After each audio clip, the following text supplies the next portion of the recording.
Back then, even earning $3 million a year could still get you labeled as having no income.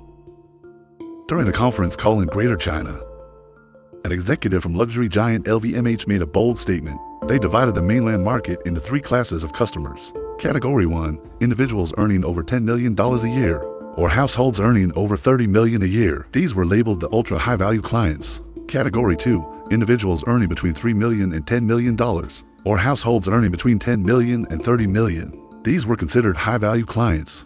Everyone below that, simply grouped as no income. On paper, they were placed in the same bracket as students and office workers. This reclassification completely rewrote what it means to have no income. Whether you can afford luxury goods or not, you would be left speechless after hearing it. What you think of as vanity might mean skipping luxuries for months just to save up for a classic handbag. But for a true luxury brand client, there is no hesitation. They casually pick up avant-garde designs without a second thought. For example, an LV straw hat my grandfather owned since childhood, worth over $8,000. Yes, a straw hat, or the Burberry hot water bottle I grew up using, worth $4,400. A hot water bottle, or my mother's favorite small-town fashion piece, a pair of Gucci sandals priced at $3,648. Construction workers, on the other hand, sport safety helmets worth $20,000 each. Office administrators use paper clips from Balenciaga worth $2,977. Yes, paper clips. And give me 30 seconds. I still could not tell you which one is the real $13,000 Balenciaga trash bag. Yes, a trash bag. Or the $87,000 Tiffany kitchen towel I use every time I wash the pans. Yes, to dry my hands. And finally, there is even a luxury coffin from LV. For those who want to party all the way to the grave. When you think about it, luxury brands might be the most honest part of capitalism. After all, they never target the poor. But I'm not here as a fashion blogger. Today's discussion is about the deeper social and economic trap hidden behind redefining no income.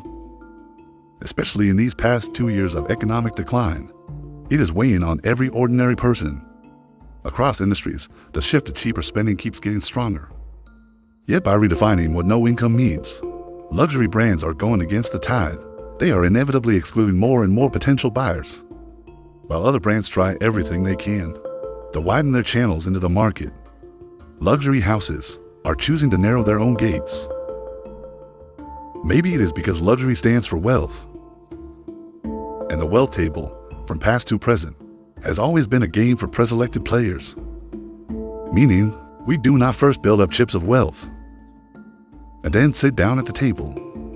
We are chosen for the table first, and only then do we get to play the wealth game. This order selection before cultivation reveals how deeply exclusionary wealth really is. Take education from childhood onward. Is it nurturing or filtering? Why do children from wealthy families so often learn golf and horseback riding, auto racing and skiing?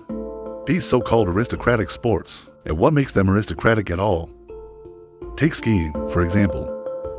We all know skiing often ends at the orthopedics clinic, but many do not know that a broken bone and a white cast from skiing used to be called a white medal.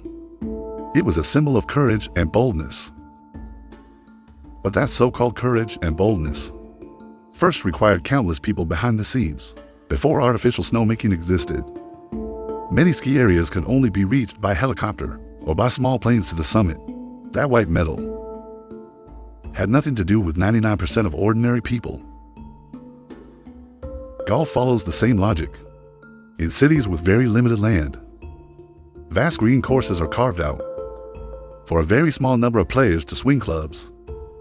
Picture your crowded rental of about 300 square feet. Now picture the space per person. On a golf course, the appeal of that sport reveals itself. A sport does not become elite because the rich share a taste. It becomes elite because of the barrier it builds.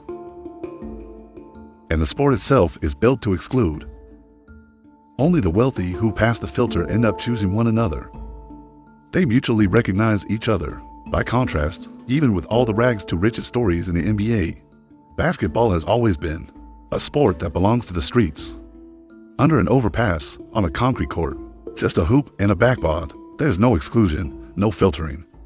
Even the poorest neighborhoods can produce true basketball stars. In contrast, those same neighborhoods will never produce a Joe Guan Yu in racing or an Eileen Gu in skiing. Because it is not just people choosing the sport is also choosing the people. Look at elite universities abroad. Check the sports they recruit special athletes for. Those sports are all about filtering first, then letting you play at the table. Interest groups acknowledge each other, and only then can they play together.